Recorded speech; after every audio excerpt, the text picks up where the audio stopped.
오늘 우리에게 주신 하나님의 말씀은 지난번 수요일 날 했었던 첫 번째 시간에 이어서 메시아 예수 그리스도의 시편, 나의 시편 두 번째 시간을 갖도록 하겠습니다.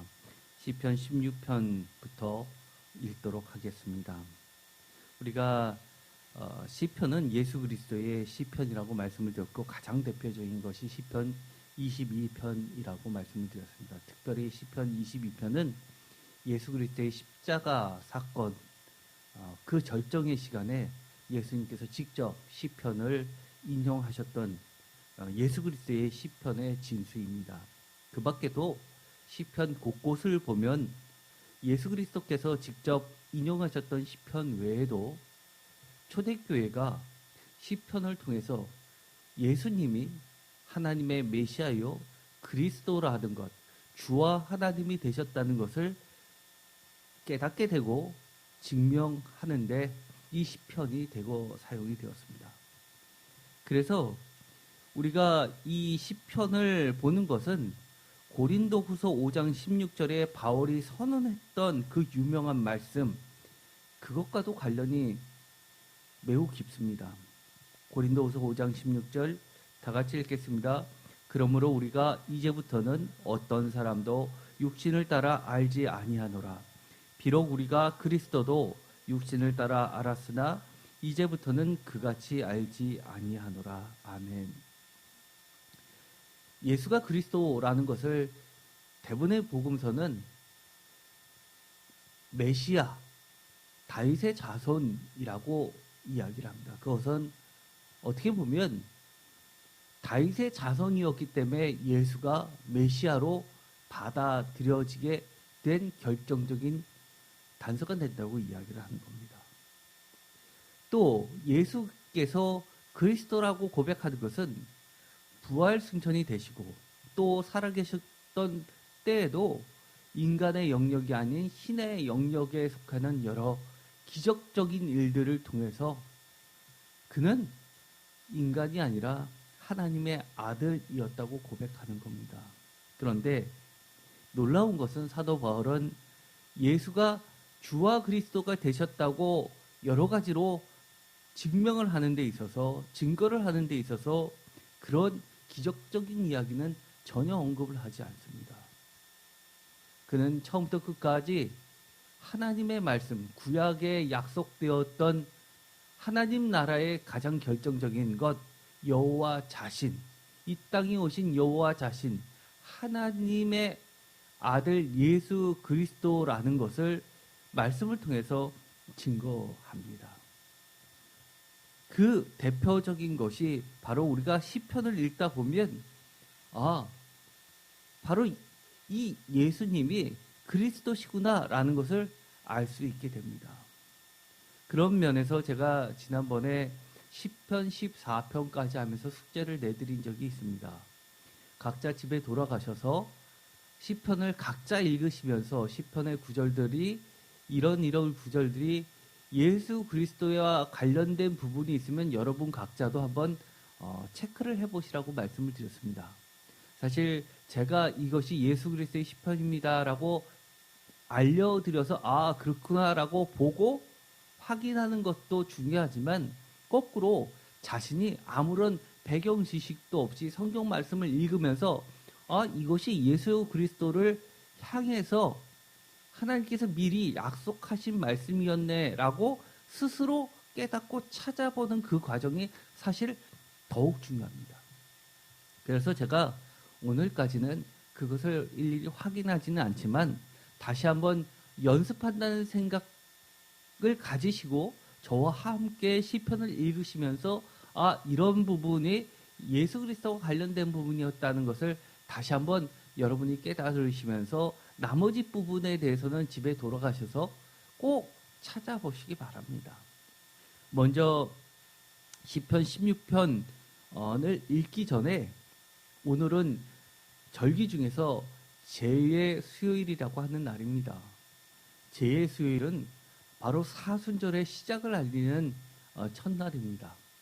사순절 4 곱하기 10 해서 40일 동안을 예수 그리스도의 십자가 사건을 기억하는 그 주간으로 4세기 때 정해졌습니다. 그 가운데는 그 중간중간 껴있던 이 주일을 다 빼고 그리고 부활절 전날까지를 계산해서 40일이 시작되는 수요일 날을 기점으로 해서 사순절을 만들었고 그리고 그때는 특별히 예수님의 십자가를 묵상하는 시간을 갖게 합니다. 그래서 다른 때보다도 달리 각자 예수님을 생각하는 시간을 묵상하는 시간을 많이 가지시는데 이 시편처럼 좋은 것은 또한 없을 줄 압니다. 시편 16편 10절 다 같이 읽겠습니다. 이는 주께서 내 영혼을 수월에 버리지 아니하시며 주의 거룩한 자를 멸망시키지 않으실 것임이니이다. 이것은 분명히 시편 6편의 4, 5절과 이 시편 16편 10절은 이 수월이 나와서 비슷하다고 말씀을 드렸습니다. 이것은 바로 예수 그리스도의 십자가 죽음과 부활을 암시하고 있습니다. 11절 계속해서 읽겠습니다. 주께서 생명의 길을 내게 보이시리니 주의 앞에는 충만한 기쁨이 있고 주의 오른쪽에는 영원한 즐거움이 있나이다. 바로 이 시편 16편 10절과 11절은 어디에서 그대로 인용되었다고 말씀을 드렸죠? 제가 시편 6편 4, 5절을 할 때도 말씀을 드렸는데 기억나시는 분 계실 겁니다. 사도행전 2장에 그대로 적용이 됩니다. 사도행전 2장 23절 그가 하나님께서 정하신 뜻과 미리 아신 대로 내준 바 되었거늘 너희가 법 없는 자들의 손을 빌려 못 박아 죽였으나 하나님께서 그를 사망의 고통에서 풀어 살리셨으니 이는 그가 사망에 매어 있을 수 없었습니다. 다윗이 그를 가리켜 이르되 내가 항상 내 앞에 계신 주를 배웠으며 나로 요동하지 않게 하기 위하여 그가 내 우편에 계시도다. 26절 그러므로 내 마음이 기뻐하였고 내 혀도 즐거워하였으며 육체도 희망에 거하리니 27절 다 같이 읽겠습니다. 이는 내 영혼을 음부에 버리지 아니하시며 주의 거룩한 자로 썩음을 당하지 않게 하실 것임이로다. 주께서 생명의 길을 내게 보이셨으니 주 앞에서 내게 기쁨이 충만하게 하시리로다 하였으므로 완전히 이 시편 16편 10절과 11절의 말씀을 그대로 인용하면서 이렇게 설교를 하고 있는 겁니다. 시편 18편 또 4절과 5절이 그와 비슷하다고 할 수 있습니다. 사망의 줄이 나를 얽고 불의의 창수가 나를 두렵게 하였으며 스올의 줄이 나를 두르고 사망의 올무가 내게 이르렀다. 스올과 사망은 같은 개념입니다. 시편 18편 6절 내가 환난 중에서 여호와께 아뢰며 나의 하나님께 부르짖었더니 그가 그의 성전에서 내 소리를 들으시며 그의 앞에서 나의 부르짖음이 그의 귀에 들렸도다. 이에 땅이 진동하고 산들의 터도 요동하였으니 그의 진노로 말미암으니라. 바로 이 7절 어떤 말씀이 기억나시나요? 시편 18편 7절은 아주 유명한 구절이 되었죠. 이 말씀이 기억나십니까? 마태복음에 보면 27절, 50절 예수께서 다시 크게 소리 지르고 영원히 떠나시니라. 51절 이에 성소 휘장이 위로부터 아래까지 찢어져 둘이 되고 다 같이 읽겠습니다. 땅이 진동하며 바위가 터지고 52절 무덤들이 열리며 자던 성도의 몸이 많이 일어나되 예수의 부활 후에 그들이 무덤에서 나와서 거룩한 성에 들어가 많은 사람에게 보이니라. 백부장가 및 함께 예수를 지키던 자들이 지진과 그 일어난 일들을 보고 심히 두려워하여 이르되 이는 진실로 하나님의 아들이었도다 하더라. 이 백부장이 하나님의 아들이라고 고백하는 이유가 이처럼 기적적인 땅이 진동하고 그리고 이 무덤에서 잠자던 자들이 일어나는 것을 보고 이런 고백을 했다고 생각하십니까? 그거는 우리가 육체로 아는 겁니다. 육으로 아는 겁니다. 그런데 영으로 알게 되면 이 구절은 바로 시편의 18편에 있었던 그 말씀을 그대로 예수님께서 성취시키게 되셨구나라는 것을 알게 되면 하나님의 역사를 움직이는 방식이 보여지게 되는 겁니다. 바로 이것이 사도행전의 2장에서 이 사도들이 제자들이 처음 설교를 했을 때 했던 방식입니다. 사도행전 2장 23절을 다시 한번 읽어볼까요? 다 같이 읽겠습니다. 그가 하나님께서 정하신 뜻과 미리 아신 대로 내준 바 되었거늘. 아멘. 하나님께서 정하신 뜻과 미리 아신 대로 라고 하면서 이것이 미리 이 시편에 기록이 되어 있었구나 라는 것을 알게 되는 겁니다. 시편 18편 43절 주께서 나를 백성의 다툼에서 건지시고 여러 민족의 으뜸으로 삼으셨으니 내가 알지 못하는 백성이 나를 섬기리이다. 44절 그들이 내 소문을 들은 즉시로 내게 청정하며 이방인들이 내게 복종하리로다.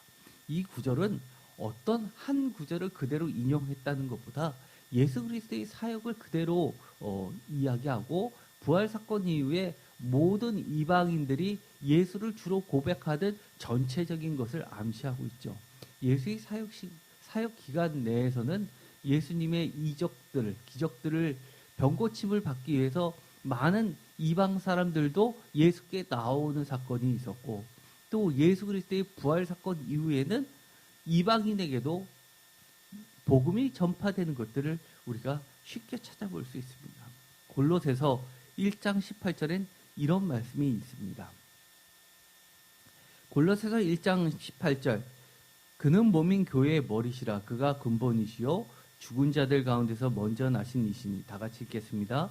이는 친히 만물의 으뜸이 되려 하심이요 아버지께서는 모든 충만으로 예수 안에 거하게 하시고 그의 십자가의 피로 화평을 이루사 만물 곧 땅에 있는 것들이나 하늘에 있는 것들이 그로 말미암아 자기와 화목하게 되기를 기뻐하심이라.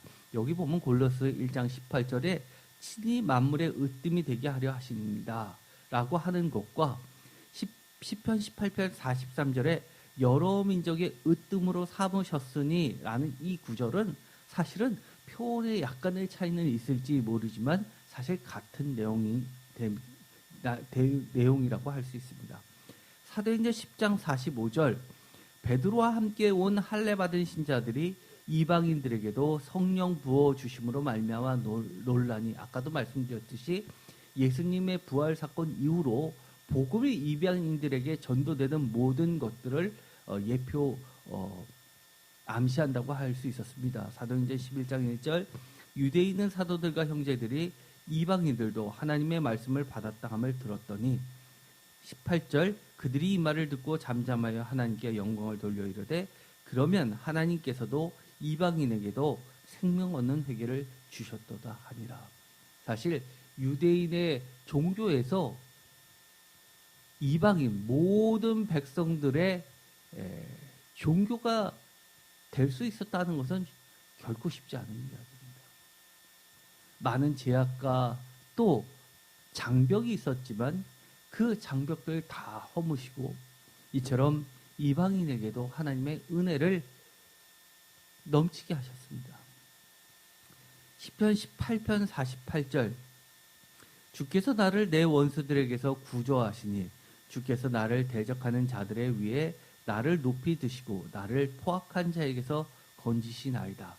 49절 여호와여 이러므로 내가 이방 나라들 중에서 주께 감사하며 주의 이름을 찬송하리로다. 여기서도 이방 나라들 중에서라고 하는 본문이 나오게 됩니다.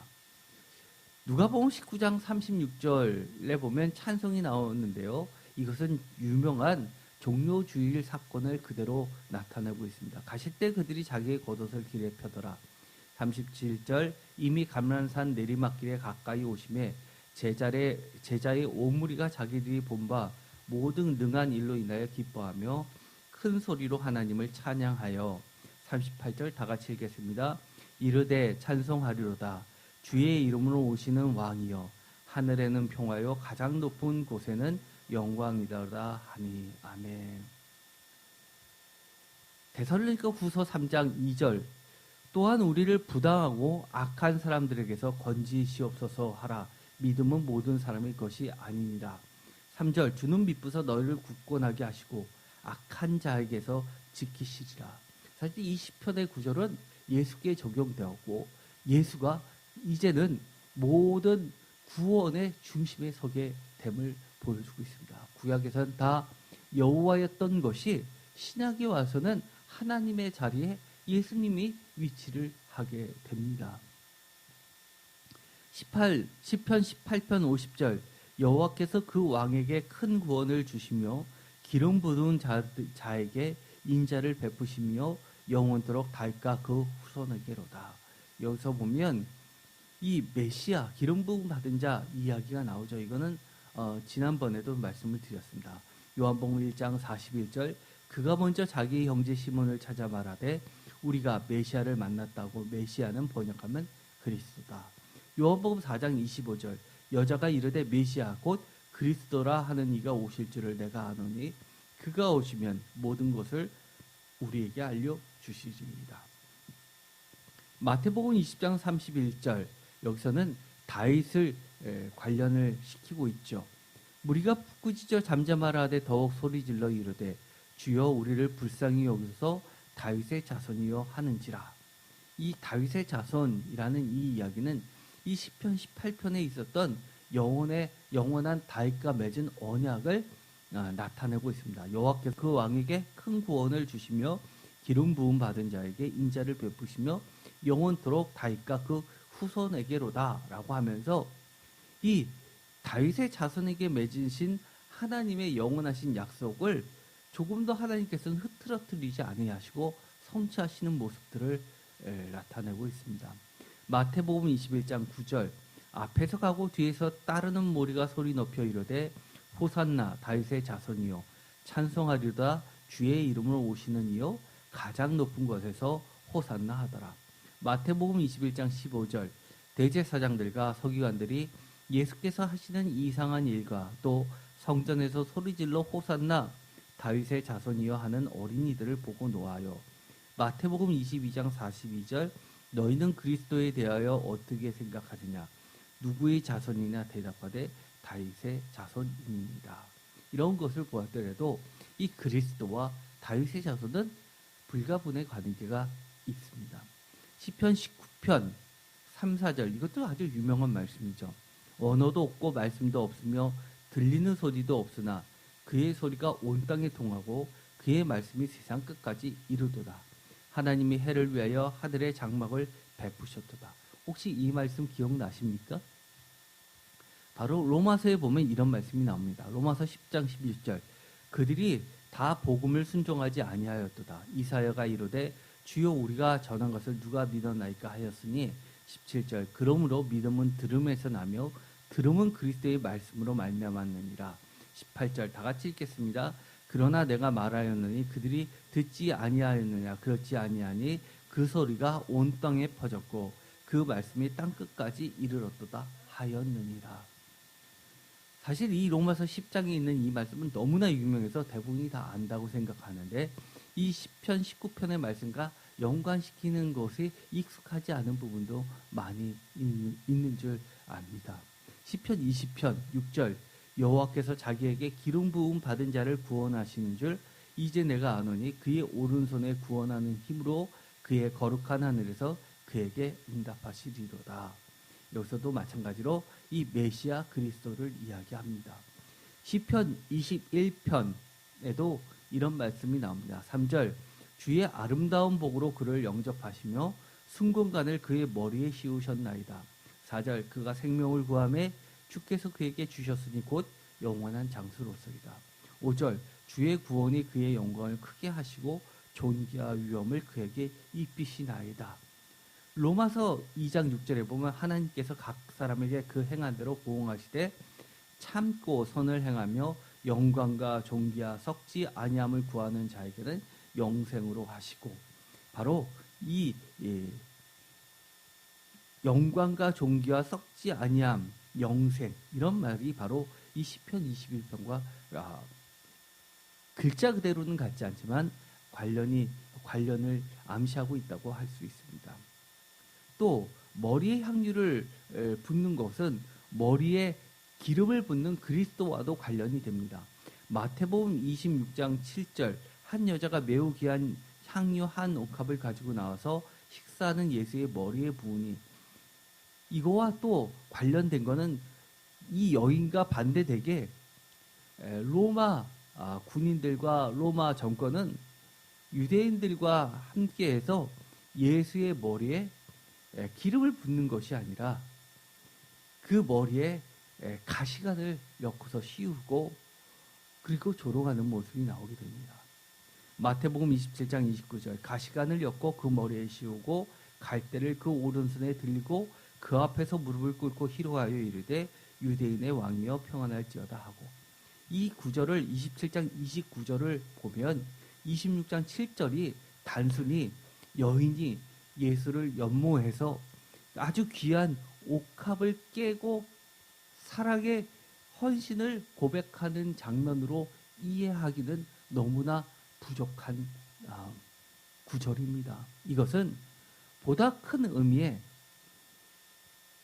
가장 하나님의 귀한 방법으로 예수께서 메시아라는 사실을 왕이라는 사실을 그대로 드러내는 말입니다.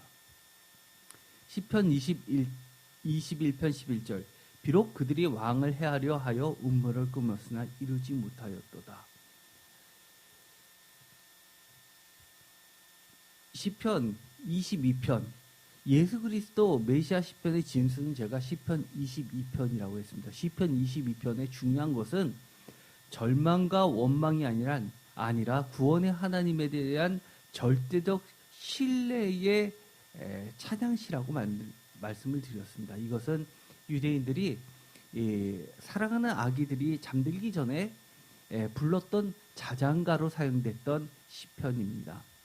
시편 22편 1절 내 하나님이여 내 하나님이여 어찌 나를 버리셨나이까 어찌 나를 멀리하여 돕지 아니하시며 내 신음소리를 듣지 아니하시나이까 라고 하는데 마가복음 15장 34절에도 나의 하나님이 어찌하여 나를 버리셨나이까 하는 뜻이라라는 구절이 나오는데 이것은 절망의 외침이 아니라 무한 신뢰에 대한 고백이라고 제가 말씀을 이미 드렸습니다. 마태복음 27장 46절도 같은 본문입니다. 시편 22편은 그 밖에도 너무나 많습니다. 예를 들어서 7절 나를 보는 자는 다 나를 비웃으며 입술을 삐죽거리고 머리를 흔들며 말하되 8절 그가 여호와께 의탁하니 구원하실 걸 그를 기뻐하시니 건지실 걸 하나이다. 이 구절을 아마 모르시는 분 없을 겁니다. 다 아시죠? 마태복음 27장에 보면 십자가 사건 바로 밑에 이런 구절이 나오죠. 39절 다 같이 읽겠습니다. 지나가는 자들은 자기 머리를 흔들며 예수를 모욕하여 이르되 성전을 헐고 사흘에 지는 자여 내가 만일 하나님의 아들이거든 자기를 구원하고 십자가에서 내오라 하며 그와 같이 대제사장들과 서기관들과 장로들과 함께 희롱하여 이르되 그가 남은 구원하였을 때 자기는 구원할 수 없도다. 그가 이스라엘의 왕이로다. 지금 십자가에서 내려올지어다. 그리하면 우리가 믿겠노라. 43절 그가 하나님을 신뢰하니 하나님이 원하시면 이제 그를 구원하실지라. 그의 말이 나는 하나님의 아들이다 하였도다 하며 이 구절을 읽으면 몸소리가 전율이 느껴지지 않습니까? 시편 22편 7절 나를 보는 자마다 다 나를 비웃으며 다 같이 읽겠습니다. 입술을 삐죽거리고 머리를 흔들며 말하되 그가 여호와께 의탁하니 구원하실 걸 그가 기뻐하시니 건지실 건 하나이다. 어떻게 그 마지막 순간에 이렇게 그대로 사람들이 이야기할 수 있습니까? 드라마를 쓰라고 해도 이렇게 못 쓸 겁니다. 마가복음 15장에도 이런 말씀을 그대로 증언하고 있습니다. 29절 지나가는 자들은 자기 머리를 흔들며 예수를 모욕하여 이르되 성전을 헐고 사흘에 지는 자여 내가 너를 구원하여 십자가에서 내려오라 하고 그와 같이 대제사장들과 서기관들과 함께 희롱하며 서로 말하되 그가 남은 구원하였을 때 자기는 구원할 수 없도다. 이 구절은요 마가복음에도 역시 나오게 됩니다. 왜요? 그만큼 중요하기 때문입니다. 마가복음, 마태복음 이 모두 이 구절을 지울 수가 없었습니다. 시편 22편 14절 나는 물같이 쏟아졌으며 내 모든 뼈는 어그러졌으며 내 마음은 밀랍 같아서 내 속에서 녹았으며 내 입이 말라 질그릇 조각 같고 내 혀가 입천장에 붙었나이다. 주께서 또 나를 죽음의 진토 속에 두셨나이다. 나의 혀가 입천장에 붙어 있으니 라고 말하고 있습니다. 또 나는 물같이 쏟아졌으며 라고 이야기하는데 요한복음 19장 34절에 보면 그중 한 군인이 창으로 옆구리를 찌르니 곧 피와 물이 나오더라. 물이 흘러나왔다라고 세번역은 번역합니다. 그러자 35절에 이를 본 자가 증언하였으니 그 증언이 참이라. 그가 자기의 말하는 것이 참인 줄 알고 너희도 믿게 하려 합니다. 이 정도 되면 우리가 예수가 그리스도라는 것을 부인할 수 있을까요? 요한복음 19장 28절 그 후에 예수께서 모든 일이 이미 이루어진 줄 아시고 모르려 성경을 응하게 하려 하사 이르시되 내가 목마르다 하시니 29절 거기 신포도주가 가득히 담긴 그릇이 있는지라 사람들이 신포도주를 적신 해면을 우슬초에 메어 예수의 입에 대니 예수께서 신포도주를 받으신 후에 이르시되 다 이루었다 하시고 머리를 숙이니 영원히 떠나가시니라. 이 우슬초 이야기는 시편에도 나오죠. 그런데 이 요한복음 19장에 내가 목마르다 하는 이 구절은 시편 22편에 내 혀가 입천장에 붙었다라는 말과도 연결됩니다. 시편 22편 내가 내 모든 뼈를 셀 수 있나이다. 그들이 나를 주목하여 보고 내 겉옷을 나누며 속옷을 제비 뽑나이다. 이 구절처럼 유명한 구절이 있을까요? 이 시편 22편 18절에 보면 내 겉옷을 나누며 속옷을 제비 뽑나이다. 이 구절 무려 마태, 마가, 누가복음에 다 같이 나옵니다. 마태복음 27장 35절 그들이 예수를 십자가에 못 박은 후에 그 옷을 제비 뽑아 나누고 마가복음 15장 24절 십자가에 못 박고 그 옷을 나눌세 누가 어느 것을 가질까 하여 제비를 뽑더라. 누가복음 23장 34절 이에 예수께 이르시되 아버지 저들을 사하여 주옵소서 자기들이 하는 것을 알지 못합니다 하시더라. 그들이 그의 옷을 나눠 제비 뽑을세. 제가 전에 이 구절을 가지고 설교한 적도 있습니다.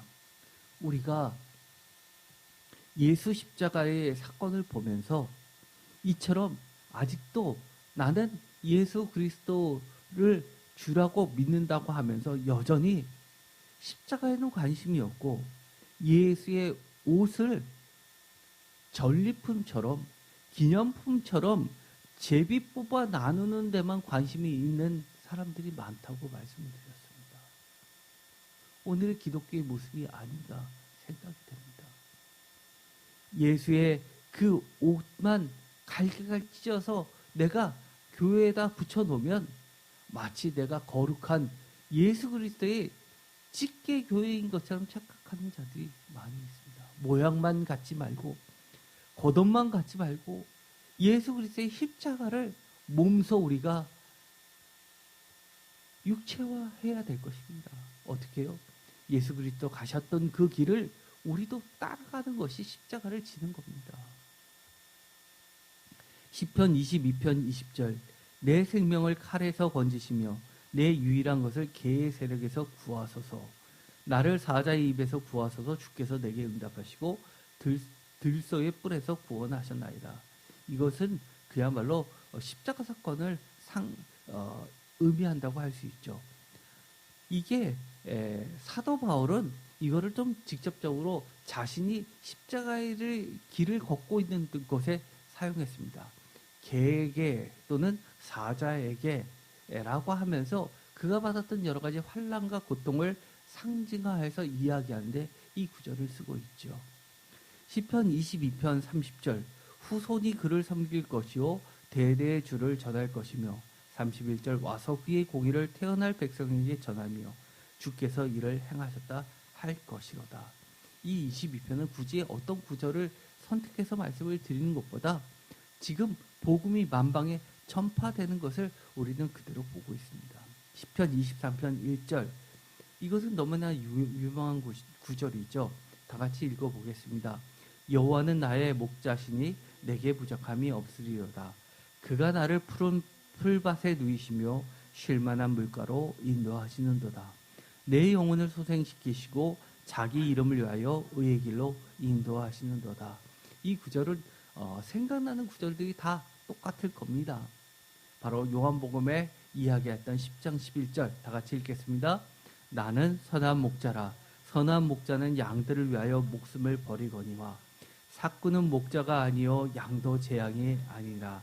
이리가 오는 것을 보면 양을 버리고 달아나나니 이리가 양을 물어가고 또 해치느니라. 달아나는 것은 그가 삭구인 까닭에 양을 돌보지 아니함이나 나는 선한 목자라. 나는 내 양을 알고 양도 나를 아는 것이라고 하면서 나는 선한 목자다라는 것을 두 번이나 요한복음 10장에서 11절과 14절에서 이야기합니다. 이것은 구약의 여호와는 나의 목자라는 것이 시작이 와서는 예수님께서 나는 선한 목자로 바뀌게 되는 겁니다. 시편 23편 4절 내가 사망의 음침한 골짜기로 다닐지라도 해를 두려워하지 않은 것은 주께서 나와 함께 하심이라. 주의 지팡이와 막대기가 나를 안위하시는도다. 5절 주께서 내 원수의 목전에서 내게 상을 차려주시고 기름을 내 머리에 부으셨으니 내 잔이 넘치나이다. 이거는 그야말로 이 한 여인의 도유 사건, 바로 기름을 머리에 부은 사건을 생각나게 하죠. 아까도 읽었습니다. 마태복음 26장 7절 한 여자가 매우 귀한 향료 한 옥합을 가지고 나와서 식사는 예수의 머리에 부으니, 이 기름을 붓는 사건은 마태복음하고 마가복음에서는 예수의 머리에 붓습니다. 누가복음에는 어디에 붓죠? 발에 붓습니다.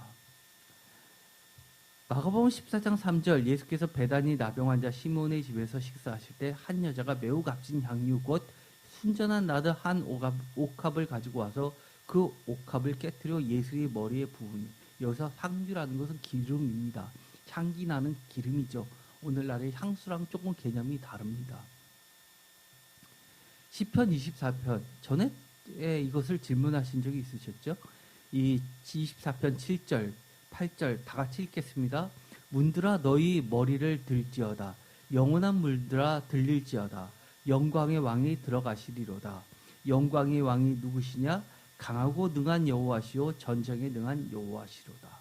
이것은 성문이 열리는 것을 상징화하였지만 이것은 굉장히 오래된 시라고 했습니다. 이것은 엄격히 이야기하면 왕이 지하의 세계를 정복하는 지하의 문이 열리는 그 문을 상징한다고 말씀드렸습니다. 이것이 구약의 기록 오래된 전통이 신약에 그대로 반영이 됩니다. 마태복음 27장 52절부터 있는 이 이야기는 개신교에는 별로 인정을 안 하지만 사실은 개신교의 뿌리에는 이것이 사도신경에도 들어가 있습니다. 그래서 사실은 오늘날의 21세기 기독교, 특별히 개신교들은 이 구절을 잘 인정을 하지 않고 설교도 잘 하지 않지만 우리는 설교를 해야 됩니다. 왜냐하면 사도신경에도 들어가 있는 구절이기 때문입니다. 마태복음 27장 52절 무덤들이 열리며 자던 성도의 몸이 많이 일어나되, 여기서 무덤들은 아까 이야기한 것처럼 문들, 지하세계의 문이 열리면서 53절 예수의 부활 후에 그들이 무덤에서 나와서 거룩한 성에 들어가 많은 사람들에게 보이니라. 54절 백부장가 및 함께 예수를 지키던 자들이 지진과 그 일어난 일들을 보고 심히 두려워하여 이르되 이는 질신으로 하나님의 아들이었더라 하더라. 바로 성경에 쓰여져 있는 눈으로 본 적이 없던 일들이 예수 그리스도 십자가 사건을 통해서 드러나는 것입니다. 십자가 사건이 일어나고 나서 특별히 우리가 개신교에서는 이 토요일은 침묵의 토요일이라고 그렇게 흔히들 이야기하지만 그저 침묵했던 날이 아니라 어떤 날이었더라고요? 죽음의 세계를 완전히 정복하시는 예수님의 그 승리하시는 전쟁, 영적 전쟁을 그대로 드러내고 있습니다. 지하의 세계까지 가셔서 먼저 잠자는 자들 깨우시는, 그리고 영원한 생명을 주시는 예수 그리스도의 모습을 나타내고 있습니다. 사실 우리가 많이 잊혀지고 있지만 사도신경을 보시면은요, 사도신경 요즘에 나온 요즘 이렇게 옛날 사도신경 말고 요즘 사도신경 새로 번역한 거에 보면 각주로 이렇게 되어 있습니다. 각주 2번 되어 있고요. 원래 본문은 이렇게 되어 있습니다. 장사한 지 사흘 만에 죽은 자 가운데서 다시 살아나시며 해서 장사한 지라고 하고, 각주 2번을 하고 그 밑에 보면 장사되시어 지옥에 내려가신 지가 공인된 원문 포르마 리셉타에 있으나 대다수의 본문에는 없다라고 하면서, 이 사도신경, 우리가 얘기하는 사도신경 또는 사도신조라고 하는 것에는 일부 원문, 특별히 공인된 원문에 들어가 있다는 겁니다. 그래서 이 구절도 우리가 기억할 필요가 있습니다. 시편 26편 6절, 여호와여 내가 무죄함으로 손을 씻고 주의 제단에 두루 다니며, 이 구절은 정말 아이러니컬하게 이런 데에 사용이 됩니다. 마태복음 27장에 예수 그리스도의 재판에 빌라도가 이렇습니다. 빌라도가 아무 성과도 없이 도리어 밀란이 나려는 것을 보고 물을 가져다가 무리 앞에서 손을 씻으며 이르되, 이 사람의 피에 대하여 나는 무죄하니 너희가 당하라. 백성이 다 대답하여 이르되 그 피를 우리와 우리 자손에게 돌릴지어다 하거늘, 이에 바라바는 그들에게 놓아주고 예수는 채찍질하고 십자가에 못 박히게 넘겨주니라. 이것처럼 아이러니컬한 게 어디 있습니까? 손을 씻으며 무죄하다라는 이 시편의 구절과 이 마태복음 27장 24절의 구절은 사실 상황이 다릅니다. 그런데도 불구하고 이 똑같은 본문을 사용하면서 얼마나 무지하고 죄 많은 것을 드러내고 있는지 모릅니다. 전에 이야기했던 것처럼 이 바라바는 벤 플러스 아부라는 뜻입니다. 벤, 아들, 아부, 아버지, 하나님의 아들. 즉, 이 바라바를 내주라고 하는 것은 그들이 독립운동을 했었던 유대인의 민중봉기 지도자들은 하나님의 아들이라고 그들이 치켜 세우면서 그를 어떻게든 구출하려고 하는 우매한 백성들과, 진짜 하나님의 아들인 예수 그리스도는 자기 자신을 스스로 아버지의 아들 바나바라고 이야기하는 것이 아니라 오히려 인자, 사람의 아들이라고 하면서 정반대로 하나님의 아들과 아버지의 아들과 사람의 아들, 전혀 정반대의 대조적인 것을 통해서 사람들로부터 버려지는 하나님의 아들인 인자를 대비적으로 나타내는 사건이 바로 이 26절에 그려내고 있습니다. 시편 26편 9절, 내 영혼을 죄인과 함께 내 생명을 살인자와 함께 거두지 마소서. 이 구절은 여러분 다 기억하실 겁니다. 이것은 마태복음에서 죄인과 함께 살인자와 함께라는 이 구절을 통해서 예수 양 옆에 강도 둘을 그려낸 사건으로 묘사하고 있습니다. 마태복음 27장 38절, 이때 예수와 함께 강도들이 십자가에 못 박히니 하나는 우편에 하나는 좌편에 있더라. 우리가 사복음서를 읽다 보면은요, 비슷비슷하니까 혼돈해서 짬뽕시키는 경우가 있습니다. 강도 둘을 보면서 한 편은 좋은 회개한 자, 또 한편은 끝까지 회개하지 않은 자, 그렇게만 생각하시는 분 계시는데 그거는 누가복음을 기점으로 하는 이야기이고, 마태복음은 뭐라고 계속해서 이야기하냐면 마태복음 27장 44절에 다 같이 읽겠습니다. 함께 십자가에 못 박힌 강도들도 이와 같이 욕하더라. 마태복음에서는 이 둘이 강도요 살인자요 라고 하는 이 시편 26편 9절, 죄인과 함께 살인자와 함께라는 이 구절을 그대로 반영시키고 있습니다. 또 아리마대 요셉 부자 청년이 그 예수를 십자가에 달려 돌아가신 그 예수를 빼내서 가장 귀한 거의 왕이나 묻힐 만한 그런 비싼 무덤, 온갖 새 동굴과 여러 가지 향품으로 장식한 새 무덤에 안치하는 모습도 사실은 시편 26편 9절의 모습을 담아내고 있는 겁니다. 공동 묘지라고 하는 죄인들과 함께 살인자와 함께 묻히는 것을 그대로 두지 않고 죄인과 함께 살인자와 함께 있지 않게 하시고 부자 청년을 통해서 정말 하나님이 그의 마지막 죽음을 가장 귀하게 만드셨다는 것도 반영하고 있습니다. 오늘은 시간이 많이 돼서 이 시편 26편까지 보도록 하겠습니다. 이제 다음 시간은 27편부터 할 텐데요. 이 사순절 기간에 여러분께서 시편 27편부터 한번 읽으시면서 아무 기초 지식도 없이 27편 1절부터 읽으면서 이 구절은 내가 알고 있는 예수 그리스도에 관련된 것인데 라고 하면서 다른 구절들도 꼭 한번 찾아보시기 바랍니다. 이러면서 여러분의 이 말씀에 대한 관심도 더 많아지고요. 이해력도 점점 커지게 되는 겁니다. 어떻게 보면 우리가 말씀을 읽고 성경 공부를 하면 그것만 하는 경향이 있습니다. 마치 숙제 끝내듯이 그렇게 하지 마시고요. 진짜 신앙은요. 뭐 하나를 알게 되면 또 궁금증이 생겨서 스스로 2도 찾아보고 3도 찾아보고 4도 찾아보고 하면서 스스로 신앙이 커가지고 커나가고 또 깊어지는 겁니다. 그러라고 설교하는 것이고요. 함께 성경을 읽는 겁니다. 꼭 하라는 것만 하지 마시고 그것과 관련돼서 성경을 읽다가 궁금한 것이 생기면 그 구절과 관련돼서 또 성경을 찾아보고 기도하고 묵상하는 여러분들이 모두 되시기 바랍니다. 기도하고 마치겠습니다. 하나님, 오늘도 시편을 통해서 우리가 예수 그리스도를 육체를 따라 아는 것이 아니라 하나님의 영, 그리스도의 영, 성령, 하나님의 말씀으로 온전히 알고 깨닫게 하여 주시옵소서.